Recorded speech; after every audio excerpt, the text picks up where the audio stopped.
वालेकुम dear student, आज की इस इम्पोर्टेंट वीडियो में हम डेवलपमेंटल साइकोलॉजी 4th सेमेस्टर के यूनिट इन्फेंसी को पढ़ेंगे, जिसमें हमारे पास वो बच्चे आ जाते हैं जिसकी एज 1 मंथ से लेके 2 ईयर तक होती है। तो आज के इस वीडियो में हम ये एक्सप्लेन करेंगे कि वो बच्चे जिनकी एज हमारे पास 1 मंथ से ज़्यादा होती हैं और 2 साल तक होती हैं या 2 साल से कम होती हैं, तो इस दौरान उनमें कौन से टाइप के फिजिकल चेंजेस आते हैं, उनमें कौन से टाइप के साइकोलॉजिकल चेंजेस आते हैं, कौन कौन से टाइप के उनमें मोटर चेंजेस आते हैं, वो कौन से रिफ्लेक्सेस हैं जो इस एज के दौरान छोटे बच्चों में ख़त्म होना शुरू हो जाती हैं। क्योंकि कुछ रिफ्लेक्सेस इस तरह होते हैं, कुछ एक्शन इस तरह होते हैं जो सिर्फ़ और सिर्फ बच्चों के साथ एक ख़ास एज तक रिलेट करते हैं। उसके बाद अगर वो रिफ्लेक्सेस या वो बिहेवियर उनमें होंगे तो फिर वो बच्चा नॉर्मल आपके पास नहीं होगा। मसलन अगर इसकी मैं आपको मिसाल दूं कि अगर हमारे पास जो छोटे बच्चे होते हैं तो वो फिर चलना सीखना जो है शुरू करते हैं। मतलब जब वो 1 ईयर तक पहुंचते हैं तो वो चलना सीखते हैं। उसको जो है आप कोई उसके पेरेंट्स वगैरह होते हैं वो उसको एक उंगली से पकड़ के उसको चलना सिखाते हैं। जब 2 साल तक वो पहुंचता है तो उसने चलना कंप्लीट सीख लिया होता है। तो इससे पहले जो वो क्रीपिंग करता था, जब वो पाँव और दोनों हाथों के साथ चलता था, अब वो जो है दोनों पाँव पे चलता है। तो जो उसकी क्रीपिंग है वो उसको छोड़ के अब उसने चलना सीख लिया है। तो ये क्या है, तो ये एक चेंज है जो एज के साथ बच्चे में आने चाहिए। तो आज की इस वीडियो में हम वो तमाम चेंजेस पढ़ेंगे। एक इम्पॉर्टेंट बात मैं आपको बताता चलूँ कि ये यूनिट चूँकि हमारे पास लेंथी है तो उसको अपनी आसानी के लिए हमने 2 पार्ट्स में डिवाइड किया है। फर्स्ट पार्ट का वीडियो लेक्चर ये है। इस यूनिट का सेकंड पार्ट का वीडियो लेक्चर ऑलरेडी मेरे चैनल पे मौजूद है, जिसका लिंक मैंने इस वीडियो के डिस्क्रिप्शन में दिया है। तो वहीं से जाकर आप इसका सेकंड पार्ट भी देख सकते हैं। इसी के साथ डेवलपमेंटल साइकोलॉजी और बाकी जितने भी सब्जेक्ट हैं उनके वीडियोस लेक्चर मेरे चैनल पे मौजूद हैं। अगर आप लोग वो लेक्चर देखना चाहते हैं तो आप मेरे यूट्यूब चैनल को विजिट करें, जिसका नेम है नर्सिंग विद फरमान। तो वहीं से आपको बाकी लेक्चर्स भी मिल सकते हैं। और इस पार्ट के हमारे पास जो इम्पोर्टेंट पॉइंट्स हैं जो एमसीक्यूज में आ सकते हैं तो इसको भी हम मेंशन करेंगे ताकि हर आने वाले एग्जाम में आपके लिए आसानी हो। तो ये इस यूनिट के हमारे पास ऑब्जेक्टिव्स हैं, जिसमें हम क्या करेंगे, जिसमें फर्स्ट 3 जो ऑब्जेक्टिव हैं वो हम इस पार्ट फर्स्ट में एक्सप्लेन करेंगे और जो हमारे पास रिमेनिंग ऑब्जेक्टिव्स हैं वो आपको मेरे चैनल पे इस यूनिट के पार्ट सेकंड में आपको मिलेंगी। तो वहीं से जो है आप इसके रिमेनिंग देख सकते हैं। तो अब यहाँ पे इन्होंने आपको एज वाइज बताया हुआ है। ये तो सिंपल हैं, ऑलरेडी जो है इस डेवलपमेंट साइकोलॉजी के स्टार्ट लेक्चर्स में मैं एक्सप्लेन भी कर चुका हूँ। जो हमारे पास इंट्रोडक्शन टू डेवलपमेंटल साइकोलॉजी है कि जो बच्चे हमारे पास पैदा हो जाते हैं तो 28 दिनों तक उस बच्चे को हम न्यूनेट्स कहते हैं या न्यू बॉर्न बेबी हम उसको कहते हैं। और ये ड्यूरेशन पैदाइश से लेके 28 दिनों तक की ड्यूरेशन होती है। इसके बाद 1 मंथ से लेके 2 ईयर तक के जो हमारे पास बच्चे होते हैं तो उसको हम क्या कहते हैं, उसको हम इन्फेंट कहते हैं। इन्फेंसी स्टेज है, ये हमारे पास अर्ली चाइल्डहुड हैं या बेबीहुड हैं, लेकिन अर्ली तो इस एज के बच्चे को 1 मंथ से लेके 2 ईयर तक जो बच्चे हमारे पास होंगे उसको हम इन्फेंट कहेंगे। तो ये आप एमसीक्यूज के लिए याद रखें, ये सिंपल से एमसीक्यूज हैं। इसके बाद अब ग्रोथ की डिफिनीशन है कि ग्रोथ और डेवलपमेंट में क्या फ़र्क है। जब आपके पास कोई बेबी आता है एज अ हेल्थ प्रोफेशनल, जब आपके पास कोई बेबी आता है तो फिर आपने उसकी ग्रोथ भी देखनी है और उसकी डेवलपमेंट भी देखनी है। अब ग्रोथ और डेवलपमेंट में फ़र्क क्या है कि ग्रोथ सिंपली फिजिकल साइज में जब इंक्रीज आता है किसी भी ह्यूमन बॉडी का तो उसको हम कहते हैं ग्रोथ। किसी भी ऑब्जेक्ट की अगर फिजिकल बॉडी में ज़्यादा इंक्रीज आ जाए तो उसको भी हम ग्रोथ कहेंगे। मसलन आपके पास एक भट्टी है जहाँ पे ईंटें बनती हैं, या कोई मशीन है जो आपके पास नोटबुक वगैरह बनाता है। अब वो जितने ज़्यादा नोटबुक बनाएगा उतनी उसकी ग्रोथ ज़्यादा होगी। जब इंक्रीज इन फिजिकल साइज आ जाए तो उसको हम कहते हैं ग्रोथ। जिस तरह हमारी हाइट बढ़ती है, हमारा साइज बढ़ता है, हमारा वज़न बढ़ता है, तो ये क्या है, ये आपके पास आ जाता है ग्रोथ में। लेकिन डेवलपमेंट क्या है, Development is taken to mean an improvement in the level of functioning. Development mean a kind of improvement in the condition of health. Development किसे कहते हैं कि छोटा बच्चा जब आपके पास था तो क्या था कि वो आपके पास बैठ नहीं सकता था। जैसे उसकी एज बढ़ती गई उसने बैठना सीख लिया, फिर चलना सीख लिया, फिर भागना शुरू किया, फिर वो चीज़ें आपके पास लिख सकता है, वो पढ़ सकता है, साइकिल चला सकता है। तो ये जो आपके पास आपके लेवल ऑफ फंक्शनिंग में इम्प्रूवमेंट आता है कि आप स्पेसिफिक चीज़ें करना सीखना शुरू कर देते हैं, तो इसको फिर कहते हैं डेवलपमेंट। डेवलपमेंट मतलब आपके पास एक इंस्टीट्यूट है, उसमें पहले 10 लोग पढ़ते थे, अब 100 लोग पढ़ते हैं, तो ये अब ग्रोथ इसके हैं, मतलब कि उसके स्टूडेंट के तादाद में बड़ा इंक्रीज आ गया। लेकिन आपके पास एक इंस्टीट्यूट था जिसमें पहले 10 लोग पढ़ते थे, अब पहले आपके पास टीचर इतने अच्छे नहीं थे, लेकिन टाइम टू टाइम आपने उसमें अच्छे टीचर लेकर आए, उसमें आपने लेबॉर्ट्री वगैरह बनाई, उसके स्टूडेंट्स की जो आपके पास रिजल्ट हैं वो बेहतर आ रहे हैं, तो फिर वो आ जाता है डेवलपमेंट में। जब लेवल ऑफ फंक्शनिंग में डेवलपमेंट आएगी, जब लेवल ऑफ फंक्शनिंग बढ़ेगी, आपके पास स्पेसिफिक चीज़ें करना सीखना शुरू कर दोगे, तो फिर वो आपके पास आ जाते हैं डेवलपमेंट में। और ग्रोथ सिंपल फिजिकल साइज को कहते हैं। तो ये दोनों में आप जो है डिफरेंस ये एमसीक्यूज के लिए सीख लें। अब हमारे पास ग्रोथ एंड मोटर डेवलपमेंट है। Infant need to learn how to move and to use their body to perform various tasks is known as motor development. Motor development किसे कहते हैं? चीज़ों को टच करना, आपके जो मोटर एक्टिविटी है, मूवमेंट वगैरह हैं। तो जो हमारे पास इन्फेंट होते हैं तो उनमें क्या होता है, उनमें ये चीज़ें सीख देते हैं कि किस तरह मूवमेंट करनी है, किस तरह इधर उधर देखना है, किसी चीज़ की तरफ किस तरह हमने हाथ बढ़ाना है। जो छोटे बच्चे होते हैं जब वो टाइम टू टाइम सीखते हैं तो इसको कहते हैं मोटर डेवलपमेंट। अब मोटर डेवलपमेंट इन्फेंट की होती है तो उसको मोटर डेवलपमेंट ऑफ इन्फेंट हम कहेंगे। Babies movement are simply uncontrolled reflex movement they are born with. जो हमारे पास छोटे बच्चे होते हैं तो उनमें रिफ्लेक्सेस होते हैं। रिफ्लेक्सेस वो मोमेंट होते हैं जिसपे आपका मोटर कंट्रोल नहीं होता, जो आपके वॉलेंट्री कंट्रोल में नहीं होते, वो एक्शन खुद ब खुद होते हैं, जो आगे जाके हम रिफ्लेक्स एक्सप्लेन करेंगे। तो जब बच्चा पैदा होता है तो उसके साथ वो मोमेंट होते हैं जो उसके कंट्रोल में नहीं होते और वो रिफ्लेक्स मोमेंट होते हैं। Over time they learn to move their body parts voluntarily to perform both gross and fine motor skills. उसके बाद क्या होता है, जो ही जैसे जैसे बच्चे की उम्र बढ़ती है तो वो रिफ्लेक्सेस ख़त्म होना शुरू हो जाते हैं और वो आपके पास सीख जाता है कि किस तरह मैंने ग्रास मूवमेंट करनी है और फाइन मोटर स्किल्स।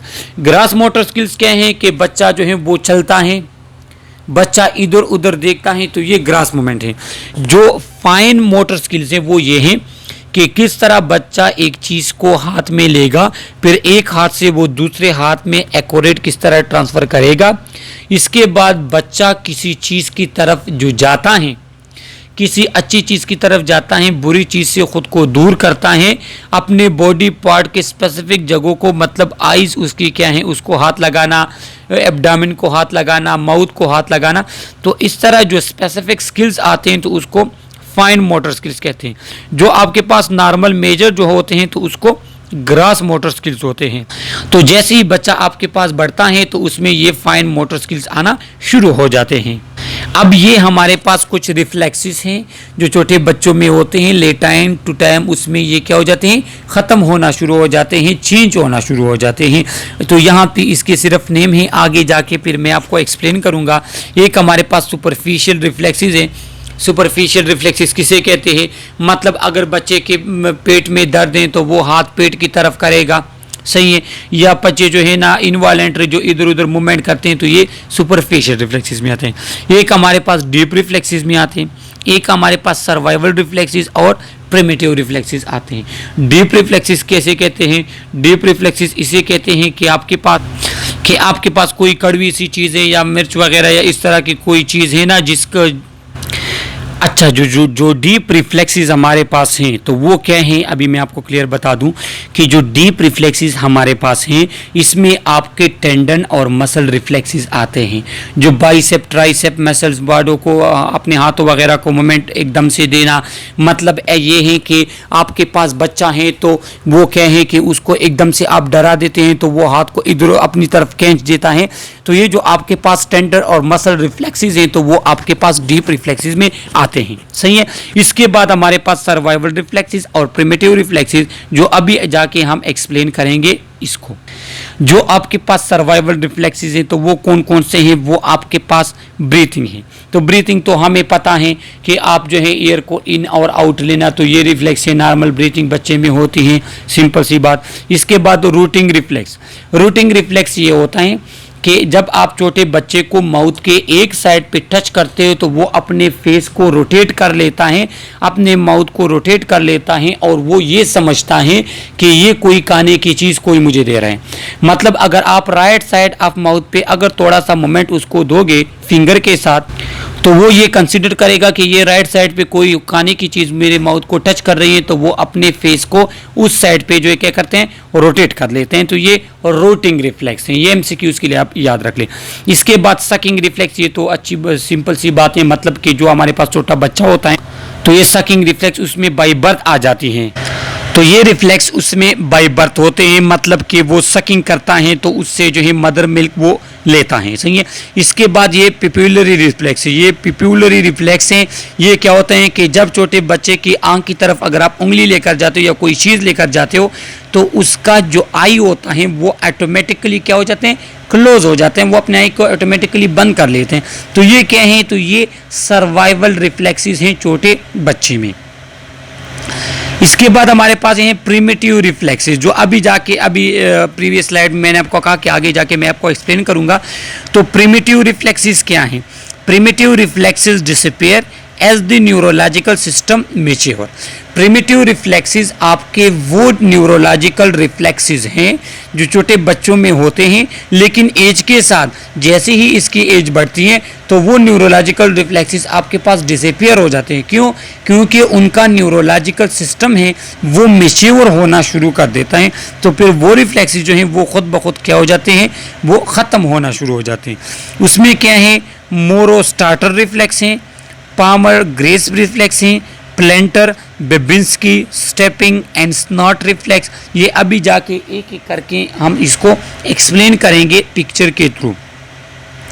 जो हमारे पास मोटर रिफ्लेक्स है, तो मोटर रिफ्लेक्स या स्टार्टर रिफ्लेक्स जो मोरो रिफ्लेक्स हैं या स्टार्टर रिफ्लेक्स वो ये हैं कि जब आप बच्चे को दो हाथों में ले लेते हो और उसको ऊपर से नीचे की तरफ लेकर आते हो तो वो अपने हाथों को इस पोजीशन में कर लेता है। ये क्या है, ये इसके हैं मोरो रिफ्लेक्स।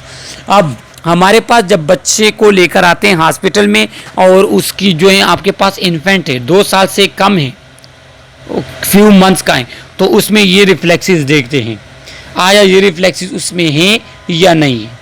अगर हैं तो फिर से ये बच्चा नॉर्मल है, लेकिन ये एक स्पेसिफिक एज की होते हैं। जब उस एज पे बच्चा पहुंच जाता है तो ये रिफ्लेक्स उसमें डिसअपीयर होने चाहिए। अगर 2 साल से बच्चा बड़ा है और उसमें ये रिफ्लेक्सेस हैं तो इसका मतलब उसमें कोई न्यूरोलॉजिकल प्रॉब्लम है, क्योंकि अभी हमने कहा कि ये एज के साथ आपके पास खुद ब खुद डिसअपीयर होते हैं। इसके बाद स्टेपिंग रिफ्लेक्स हैं। जब आप बच्चे को ज़मीन पे जो है उसके पाँव रखते हैं तो वो स्टेप फॉर्म में जो है अपने पाँव रखेगा, ये रिफ्लेक्स। इसके बाद पामर रिफ्लेक्स ये है कि जब आप बच्चे को अपना अंगूठा दे देते हो तो वो उसको हाथ में ग्रेस्प कर लेता है, उसमें उसको हाथ में पकड़ लेते हैं। यहाँ पे जो है ना इन्होंने पिक्चर के थ्रू आपको देखा है। तो इसको जो है इसको क्या कहते हैं, इसको पामर रिफ्लेक्स कहते हैं। इसके बाद हमारे पास बेबिंस्की एंड प्लांटर रिफ्लेक्स है। देखो नॉर्मली जब आप किसी भी पर्सन के पाँव पे उंगली फेरते हैं या कोई भी मेटल फेरते हैं तो उसकी फुट की जो अंगूठों की जो मूवमेंट है वो इस साइड पे आएगी। उसको जो अंगूठी की मूवमेंट है तो वो पांचों के 5 अंगूठी जो है वो एक साइड पे आ जाती हैं इस तरह, जो यहाँ पे आपको पिक्चर में इन्होंने दिखाया है। सही है, यहाँ पे जो इस पिक्चर में दिखाएं। लेकिन छोटे बच्चों में क्या होते हैं, जब आप उसके फुट के सोल को जब आप क्या करोगे कोई टच वगैरह करते हो तो उसका अंगूठा पीछे की तरफ और उंगलियां अपने सोल की तरफ वो आ जाती हैं। इसको कहते हैं बेबिंस्की साइन। ये इन्फेंट में नॉर्मल है, लेकिन इन्फेंट जब इसकी एज बढ़ेगी ये उसमें ख़त्म होगा। अगर बच्चा 2 साल से बड़ा है उसमें फिर भी ये रिफ्लेक्सेस हैं, तो इसका मतलब ये है कि वो बच्चा आपके पास क्या है, एबनॉर्मल में है, उसमें कोई प्रॉब्लम आपके पास है। सही है। अब इस पिक्चर में इन्होंने आपको दिखाया है कि मंथ वाइज बच्चे में क्या चेंजेस आती हैं। उसका ये फेटल पोस्चर है, जो जब जैसी बच्चा आपके पास पैदा होता है, जो फीटस में होता है, जो अभी पैदा नहीं हुआ होता। सही है। इसके बाद जब पैदा होगा 1 मंथ का होगा तो वो इस पोजीशन में होगा, 2 मंथ में उसकी ये पोजीशन होती है। तो ये एज वाइज उसकी पोजीशन है। तो ये कब हम इसको यूज़ करते हैं, जब आपके पास कोई बच्चा आ जाता है 10 महीनों का, तो आप उसकी मदर से पूछेंगे कि ये बच्चा जो है ये क्रीपिंग करता है या नहीं करता, पाँव और 2 हाथों के थ्रू ये मूवमेंट करता है नहीं करता। अगर आपको कहता है करता है तो सही है, वो बच्चा नॉर्मल है। लेकिन अगर आपके पास बच्चा क्या है कि 10 महीनों का है और वो आपके पास बैठ नहीं सकता, तो इसका मतलब ये होगा कि उस बच्चे में मस्कुलर या न्यूरोलॉजिकल कुछ प्रॉब्लम है। तो ये एज वाइज जो है उस बच्चे में क्या है चेंजेस हैं जो आपके पास नॉर्मल हैं और ये आपके पास बच्चों में होने चाहिए। तो आप इसको MCQs के लिए याद रख लें। आपके पास MCQs में आ सकते हैं कि जो 11 मंथ का बेबी होता है तो वो उसको जब आप हाथों के साथ पकड़ेंगे तो वो आपके पास थोड़ा बहुत चल सकता है। सही है। इसके बाद cognitive development something related to your mind. इसके बाद फिर हमारे पास कॉग्निटिव थ्योरी है जो आगे जाके हम पढ़ेंगे। और कॉग्निटिव डेवलपमेंट, कॉग्निटिव थ्योरी ये ऑलरेडी हम एक्सप्लेन कर चुके हैं डेवलपमेंट साइकोलॉजी के बाकी लेक्चर्स में। जब यूट्यूब पे आप सर्च करेंगे तो आपने इस तरह नेम लिखना है कि developmental psychology lecture by Farman, तो वो आपके पास आ जाएगा। जो हमारे पास कॉग्निटिव डेवलपमेंट है, babies are not only growing physically during the first 2 years of life but also cognitively mentally. ये तो हमें पता है, ये सिंपल सी बात है कि जे ही आपके पास बेबी की एज बढ़ती है तो उसके सिर्फ फिजिकल साइज में इंक्रीज नहीं आता बल्कि उसके मेंटल डेवलपमेंट में भी होती है। बच्चा होशियार होना शुरू कर देता है, वो चीज़ों को समझना स्टार्ट कर लेता है। Every day while they interact with and learn about their environment, they are creating new connection and pathway between nerve cell both within the brain and between their brain and body। क्या होते हैं कि जो ही बच्चा बढ़ता है वो नई चीज़ों को देखता है, वही नई चीज़ों को टच करता है, तो उसके न्यूरोलॉजिकल में डेवलपमेंट होती है, उसके ब्रेन की डेवलपमेंट होती है, उसके न्यूरोलॉजिकल के आपस सेल में कनेक्शन होती हैं। उसके क्या है कि उसके मतलब कोई गर्म चीज़ को अगर उसने हाथ लगाया तो ब्रेन को मैसेज हो गया कि हाँ ये गर्म चीज़ है, वो मैसेज आपको हाथों वगैरह को क्या करेगा, शिफ्ट करेगा, वो आप हाथ को जो है पुश कर लोगे। सही है। तो क्या होते हैं कि एज के साथ बेबी के साइज़ में भी इंक्रीज आते हैं, उसकी ब्रेन डेवलपमेंट होती हैं, ब्रेन के अंदर भी कनेक्शन होते हैं और उसके ब्रेन और बॉडी के पार्ट्स में भी कनेक्शन बनते हैं। सही है। उसके बाद while physical growth and change is easily observed and measured in precise terms such as inches and pounds, cognitive change and development are little harder to determine as clearly। देखो अब बच्चे के फिजिकल साइज में increase आ रहे हैं तो उसके height में इंक्रीज आएगा, उसके जो है वेट में इंक्रीज आएगा, जो इजीली हम चेक कर सकते हैं। लेकिन जो बच्चे के जो उसके कॉग्निटिव डेवलपमेंट है, जो उसकी मेंटल डेवलपमेंट है, तो उसका समझना क्या हो जाता है, उसका समझना थोड़ा मुश्किल होता है। सही है। Mental and cognitive development is based on careful observation of developmental theorist and their theories such as पियाजे theory of cognitive development and Erikson psychosocial stages. कि जो हमारे पास कॉग्निटिव डेवलपमेंट है, जो मेंटल डेवलपमेंट है, तो ये हमारे पास क्या है, ये एरिक्सन साइकोसोशल स्टेजेस और जीन पियाजे थ्योरी जो कॉग्निटिव डेवलपमेंट की उसकी थ्योरी है, जो ऑलरेडी हम एक्सप्लेन कर चुके हैं अपने प्रीवियस लेक्चर्स में इंट्रोडक्शन टू डेवलपमेंट साइकोलॉजी में। तो वो क्या है कि इस थ्योरीज के थ्रू मद्देनज़र रखते हुए उन्होंने जो पॉइंट्स बताएं, अगर वो पॉइंट्स बेबी में हैं तो हम कहेंगे कि हाँ इसकी कॉग्निटिव डेवलपमेंट सही हो रही है। अब milestone of cognitive development, milestone किसे कहते हैं? देखो हमारे पास कुछ स्टैंडर्ड हमने रखे हुए हैं कि 3 महीने का बच्चा होगा तो उसमें ये चीज़ें होनी चाहिए जो आगे जाके हम एक्सप्लेन करेंगे। 6 महीनों का होगा तो उसमें ये चेंजेस होंगी। अगर वो चीज़ आपके पास अचीव नहीं हुई तो वो माइलस्टोन बेबी ने अचीव नहीं किया और हम कहेंगे कि इसको या तो डेवलपमेंटल इशू है या कोई इसको कॉग्निटिव इशू है। तो अब जो हमारे पास माइलस्टोन ऑफ कॉग्निटिव डेवलपमेंट है फ्रॉम बर्थ टू 3 मंथ, कि जो बच्चा पैदाइश से लेके 3 महीनों तक होता है तो उसमें कौन कौन सी चीज़ें होनी चाहिए? See objects more clearly with in distance of 13 inches, 13 inches के डिस्टेंस पे जितनी भी चीज़ें वो उसको क्लियर नज़र आनी चाहिए। Focus on moving object including the faces of care givers, जो उसके मूविंग ऑब्जेक्ट है, मतलब उसको दूर से वो मदर को देख रहे हैं कि वो मदर उस साइड पे जा रही है तो वो उसके पीछे अपने फेस को रोटेट करता है, मूवमेंट देता है, फोकस करता है अपने फेस को, फेमिलियराइज फेसेस को, जो उसका बाप है, जो उसका फादर है, जो उसकी मदर वगैरह है। सही है। इसके बाद tell between sweet, salty, bitter and sour taste, अगर आप उसको कोई मीठी चीज़ देते हो या कोई कड़वी चीज़ देते हो तो वो अपने एक्सप्रेशन से शो कर लेते हैं, आपको बता देता है कि उसने कौन सी चीज़ ली है। Detect difference in pitch and volume of sound, ऊंची साउंड है तो उसकी तरफ वो एकदम से डर जाएगा, उसकी तरफ अलग रिस्पांस होगी, जो सुरीली आवाज़ होती है उसकी तरफ अलग रिस्पांस होता है।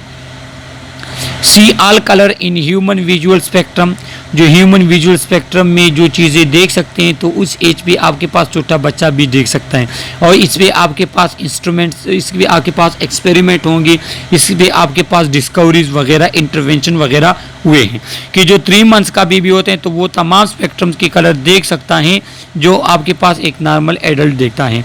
Respond to their environment with facial expression, simple सी बात, अगर गर्मी है तो वो रोएगा, अगर वो नॉर्मल इन्वायरमेंट है तो आपके पास नॉर्मल रहेगा, या ज़्यादा सर्दी होती है फिर भी आपके पास वो रोएगा, वो रिस्पॉन्स शो करेगा।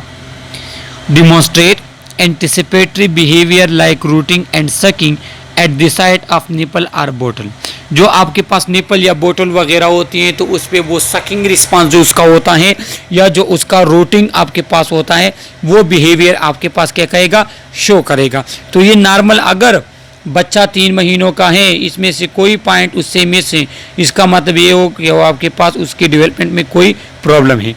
इसके बाद 3 मंथ से लेके 6 मंथ तक जो होता है तो उसने develop stronger senses of perception, वो डेवलप कर लेता है परसेप्शन, कौन है कौन नहीं है, फेमिलियराइज फेस, इसको रिकॉग्नाइज करना मतलब इम्प्रूव कर लेता है। Response to facial expression of other people, कोई उसको हंसता है तो ये भी हंसता है, मतलब जो फेशियल एक्सप्रेशन से आप जो है ना उसको क्या कर लेता है, उसकी तरफ रिस्पॉन्ड देता है। गुस्से से देखेगा तो वो आपके पास रोना शुरू कर देता है।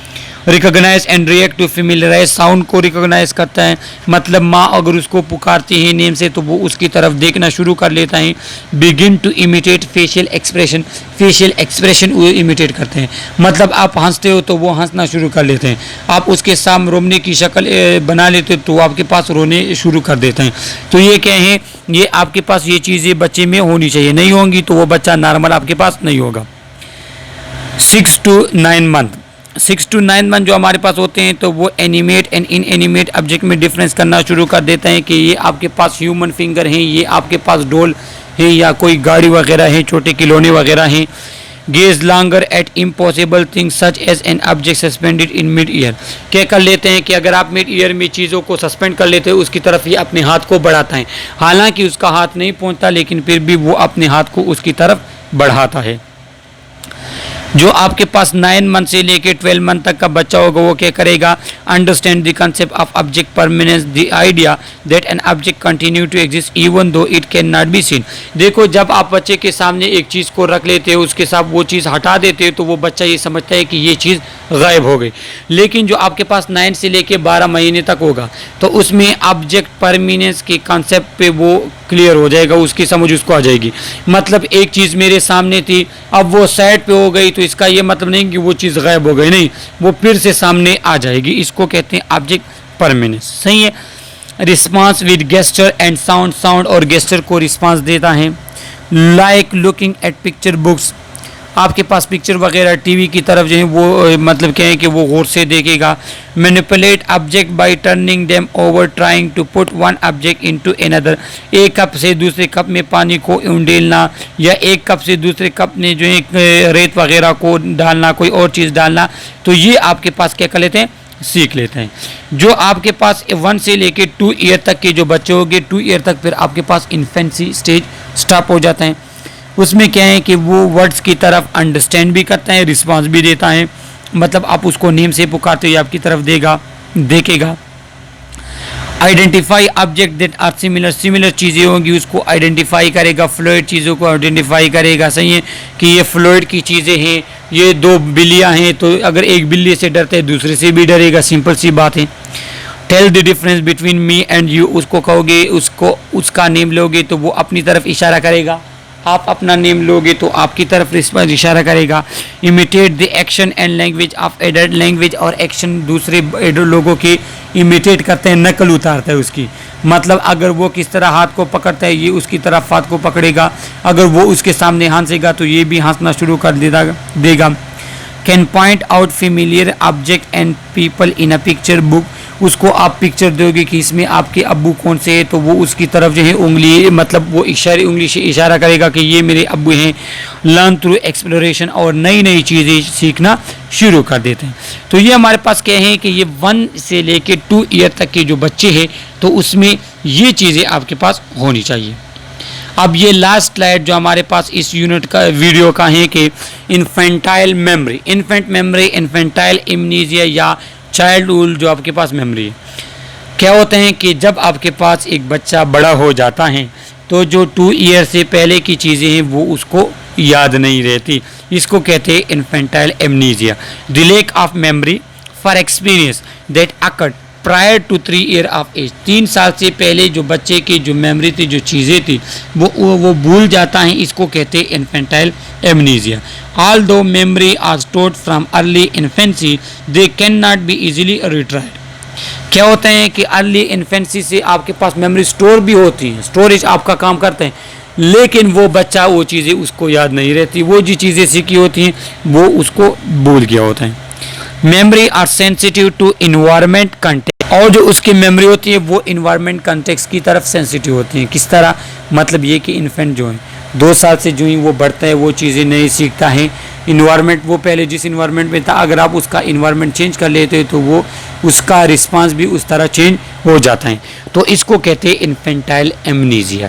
ये हमारे पास इन्फेंसी यूनिट का फर्स्ट पार्ट था, इसका सेकंड पार्ट ऑलरेडी मेरे यूट्यूब चैनल पे मौजूद है, तो उसको आप मेरे YouTube चैनल पे देख सकते हैं। आप लोग सब्सक्राइब करें हमारे चैनल्स को ताकि हर आने वाली वीडियो आपको मिल सके। आप जिस भी कॉलेज से हैं और जिस इलाके से हैं, प्लीज़ आप अपने इलाके और कॉलेज का नेम कमेंट में मेंशन कीजिएगा। Okay, thank you.